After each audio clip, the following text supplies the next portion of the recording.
Hallelujah मेरे प्यारे दोस्तों, तो कैसे हैं आप सब। तो आज का दिन यहोवा ने बनाया है, हम इसमें आनंदित हो और हम इसमें मगन हो। आमीन, हालेलुया।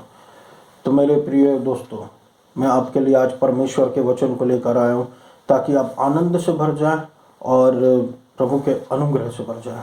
हालेलुया। और परमेश्वर की धार्मिकता के नए ज्ञान में बढ़ते जाए, परमेश्वर के प्रकाशनों में बढ़ते जाए। आमीन, हालेलुया। परमेश्वर का वचन कहता है, जितने हथियार तेरी हानि के लिए बनाए जाए उनमें से कोई सफल ना होगा, और जितने लोग मुद्दई होकर तुझ पर नालिश करे उन सब से तू जीत जाएगा। कैसे जीत जाएगा? कैसे जीत जाएगा? क्योंकि परमेश्वर हमारा मददगार है और हम प्रभु में धर्मी है। तो कौन है जो हम पर दोष लगा सके, हम पर दंड की आज्ञा दे सके? कौन है जो किस में इतनी हिम्मत है जो परमेश्वर के चुने हुए पर दोष लगा सके या उसको दंडित कर सके या उसको अधर्मी ठहरा सके? ये परमेश्वर है जिसने उसको धर्मी बनाया। हालांकि तो आप और मैं जो यीशु मसीह में है वो धर्मी है और परमेश्वर के द्वारा आशीषित है। आमीन, हालेलुया। मेरे प्रियो, मैं आज आपसे रोमियो और उसके अध्याय 3 और उसके 9वें वचन से आपसे बात करना चाहूँगा, जैसा प्रभु ने मुझे दिया है। प्रभु कहता है कि कोई भी धर्मी नहीं। जी हाँ मेरे प्यारे दोस्तों, कोई भी धर्मी व्यक्ति संसार में नहीं है। आगे हम जब वचन में देखेंगे तो वचन में लिखा है कि कोई भी धर्मी नहीं, एक भी नहीं। 11वें वचन से, कोई भी धर्मी नहीं, एक भी नहीं। कोई परमेश्वर को समझता नहीं, कोई परमेश्वर को ढूंढता नहीं। सब किनारे हो गए हैं और वो सब के सब किसी काम के नहीं रहे। कोई भी अच्छा नहीं करता, एक भी नहीं। उनकी गले से जब भी देखो मृत्यु की बातें निकलती है, गलत बातें निकलती है, और उनकी ज़बान झूठ बोलती है, और उनके होठों के नीचे जहर भरा हुआ है। कहने का मतलब ये है मेरे प्रियो कि कर्मों के द्वारा कोई भी धर्मी नहीं ठहर रहा परमेश्वर की नज़रों में। कर्मों के द्वारा, यहाँ पर देखो ना, परमेश्वर ने कहा कोई भी अच्छा नहीं करता, एक भी नहीं, यानी कि अच्छा नहीं करता, कुछ करने के लिए प्रभु बोल रहा है। फिर एक ज़बान की बात कर रहा है, ज़बान से झूठ बोलते हैं। फिर एक होठ के नीचे प्रभु कह रहा है कि उनके होठ में जहर है, जब बोलते तो लोगों को लगती है बातें, जहर निकलती। तो प्रभु कह रहा है कि कोई भी शरीर के अनुसार धर्मी नहीं है, कोई भी कर्मों के अनुसार धर्मी नहीं है, क्योंकि उनके कर्म गलत है।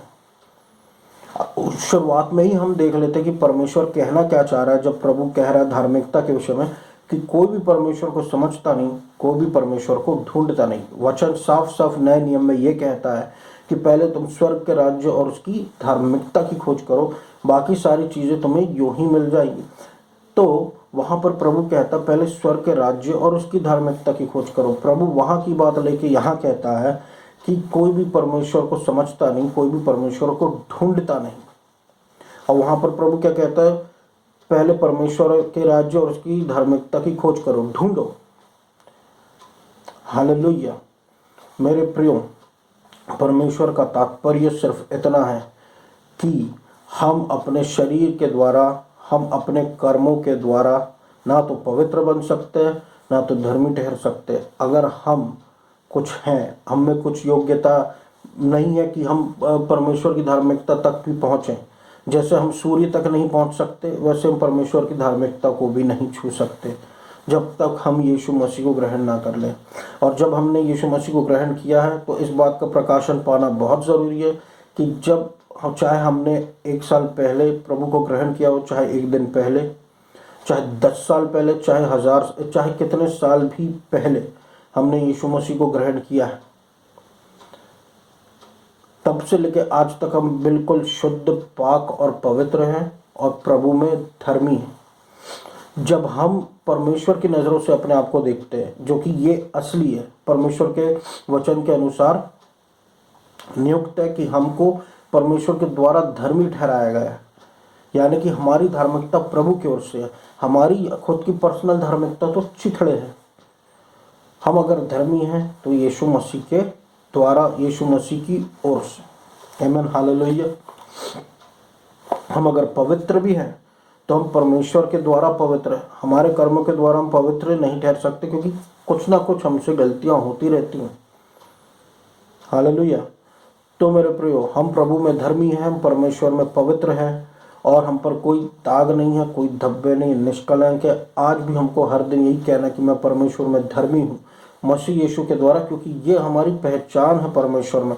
और जब हम ये बोलते हैं शत्रु हमसे दूर भागता, रिलीजियस लोग हमसे हारने लगते, क्यों? उसका कारण ये है कि परमेश्वर की धार्मिकता इन सब से ऊपर है, और जो सब ऊपर से होता है वो सबसे बड़ा होता है। हमको सबसे बड़ा पहले ही दे चुका है प्रभु परमेश्वर ने। हालेलुया। तो हमको इसके बारे में सोचना है सुन के, और इसको मुंह से बोलना है, क्योंकि नया नियम बोलने के विषय में, हालेलुया, हमारा विश्वास बोलने के विषय में तो पहाड़ उखड़ जाते हैं। हालेलुया मेरे प्रिय। तो हमने यहाँ पर देखा, फिर प्रभु साफ साफ कह देता कोई भी धर्मी नहीं, एक भी नहीं। रोमियो अध्याय 3 और उसके 21 में प्रभु कहता कि अब जो परमेश्वर की धार्मिकता प्रकट हुई है वो व्यवस्था से अलग है, और इसकी गवाही भविष्यद्वक्ता देते थे। कौन भविष्यद्वक्ता? पुराने यशाया में हम देख सकते हैं, यशाया भविष्यद्वक्ता है परमेश्वर का।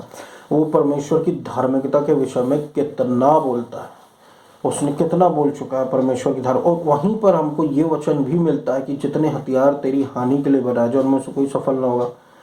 हालेलुया। क्यों? क्योंकि हमारी धार्मिकता परमेश्वर की ओर से, वहां पर हमको ये वचन मिलता है। तो यशा ने भी गवाही दिया था परमेश्वर की धार्मिकता की। किंग डेविड, राजा दाऊद ने भी गवाही दे चुका है परमेश्वर की धार्मिकता से। तो मतलब धार्मिकता के विषय में और प्रभु के प्रेम के विषय में, बने हुए प्रेम के विषय में राजा दाऊद तो कितनी बार कहता है। हालेलुया। आगे हम देखेंगे राजा दाऊद और क्या कहता था। तो जो धार्मिकता परमेश्वर के द्वारा दी गई हमको, वो व्यवस्था से अलग है, यानी कि व्यवस्था से ऊपर है। आप उसको कमा नहीं सकते। व्यवस्था में, पुराने नियम में क्या होता था, हमको करके दिखाना रहता था। 10 हुक्म पूरे, एक में भी फेल हुए सब में फेल हो जाएंगे। हालेलुया। लेकिन यहाँ पर हम कैसे धर्मी ठहर गए? हम यीशु मसीह में को एक्सेप्ट करने के कारण धर्मी हो गए। अब हम पूरे धर्मी हैं। 10 हुक्म जो है वो हमने ऑलरेडी मान चुका है। हमको ऐसा विश्वास करना, क्योंकि अब हम यीशु मसीह में धर्मी हैं। यीशु मसीह ने सारे नियमों को पूरा किया, सारे ओबीडियंस को कंप्लीट किया, और हमको अपनी धार्मिकता दे दी कि हम वो हैं जो अब यीशु मसीह है, यानी कि ओबीडियंट पर्सन। और सारी आशीषें जो है अब नए नियम में हो चाहे पुराने नियम में, वो अब हमारी है, लेकिन श्राप हमारे नहीं है। हालेलुया मेरे प्रिय। परमेश्वर के द्वारा हम एक्सेप्टेड है। आमीन। हालेलुया। अब हम आते हैं उस बात पर मेरे प्रियो, जो दाऊद, राजा दाऊद के बारे में मैं आपसे बता रहा था। राजा दाऊद जो आगे जाके ये कहता है कि धन्य है वह मनुष्य जिस पर परमेश्वर पाप नहीं उड़ेलता, जिस पर परमेश्वर पाप का दोष नहीं लगाता। धन्य है वह मनुष्य। रोमियो अध्याय 4 उसके 8 में हम देख सकते हैं कि धन्य है वह मनुष्य जिसके विरोध में परमेश्वर उसके पाप की गिनती नहीं करता। कौन है वो मनुष्य जो धन्य है? वो हम हैं, मैं हूँ, वो आप है जो सुन रहे हैं। क्योंकि परमेश्वर ने हमको धर्मी ठहराया है, हम पर दंड की आज्ञा नहीं रखी है। हमको परमेश्वर ने धर्मी ठहराया, हमको आशीषित घोषित कर रहा है, और वो कह रहा है कि जब तुम में पाप नहीं, तो हमको ये विश्वास करना में पाप नहीं। भले ही हमारे कर्म अभी उसके साथ ऐसे ना हो कि जो परमेश्वर हमसे बोल रहा हो वैसे लग रहे हो, लेकिन हम ऑलरेडी हैं, ये असलियत है, और यही हमको विश्वास भी करना है। हालेलुया। ये बाइबल के अनुसार स्थापित है परमेश्वर के द्वारा कि हम परमेश्वर में पहले से धर्मी। बाकी सारी चीज़ें अपने आप ठीक होने लग जाएंगी। और प्रभु है, परमेश्वर की सामर्थ है, परमेश्वर की पवित्र आत्मा है जो हमको सामर्थ्य देता है। परमेश्वर के धार्मिकता जिसको हम बोल सकते हैं मुँह से कि मैं परमेश्वर में धर्मी हूँ, मसीह यीशु के द्वारा। प्रभु है हमारी मदद करने वाला जो हमको पापों से निकाल लेता है। और एक बार जब हम पापों से निकल गए, तो इसका ये मतलब नहीं कि जब हम पाप में थे, प्रभु में होने के बाद भी जब हम पाप में थे तो हम धर्मी नहीं हैं। हम तब भी धर्मी थे, हम अभी भी धर्मी है। यह है कि हमारी कमजोरियां हमसे हटा दी गई हैं। हालेलुया। प्रभु का अनुग्रह यही करता मेरे प्रियो, कमजोरियों में उतर कर हमको कमजोरियों से आज़ादी दिला देता है। हालेलुया। हालेलुया मेरे प्रियो। चाहे वो कमजोरी घमंड की हो, चाहे वो कमज़ोरी किसी भी हमारे जीवन के छोटे छोटे क्षेत्रों की हो, उनसे हमको आज़ादी दिला देता है। इसलिए ये पुराने नियम के जो लोग हैं, भविष्यद्वक्ता जो गवाही देते थे परमेश्वर की धार्मिकता की, तरसते थे ये परमेश्वर की धार्मिकता के लिए। क्यों? क्योंकि उनको करके दिखाना बहुत ज़रूरी रहता। तो पुराना नियम, लेकिन ये परमेश्वर के दास थे, इसलिए इनकी धार्मिकता प्रभु की ओर से है। ये जो पुराने नियम में भी है, और हम जो नए नियम में, सोचिए आप, हम सब के लिए हम परमेश्वर का पुत्र और पुत्री, हमारी धार्मिकता प्रभु की ओर से। अब हम सब के सब धर्मी। इन धार्मिकता के लिए पुराने नियम के लोग तरसते थे, जिसको हम आज देख पा रहे हैं। आमीन, हालेलुया मेरे प्रिय। तो हमारे सारे गुनाह, हमारे सारे पाप क्षमा है, और क्योंकि हमारे सारे पाप क्षमा, इसलिए हम पर वो दंड, वो पनिशमेंट, वो जजमेंट नहीं आने के जो उस पाप के द्वारा आना, क्योंकि हमारे पाप पहले से माफ। हालेलुया। तो मेरे प्रिय, ये मेरा वचन था आज के लिए। मैं आशा करता हूँ कि आप आशीषित हुए होंगे और परमेश्वर आप पर अनुग्रह करे। आइए हम प्रार्थना में जाएं। धन्यवाद देता हूँ पिता प्रभु यीशु मसीह के नाम से सुनने वाले पर अनुग्रह कर शांति का विस्फोट कर दे इनके जीवन में।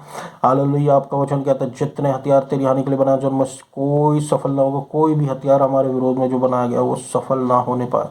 हीलिंग दे, छुटकारा दे, और कमजोरियों से आज़ाद कर, निर्बलता दुर्बलता सबको प्रभु जड़ से उखाड़ दे मेरे प्रभु परमेश्वर। दुष्ट की शक्तियों से आज़ादी दे।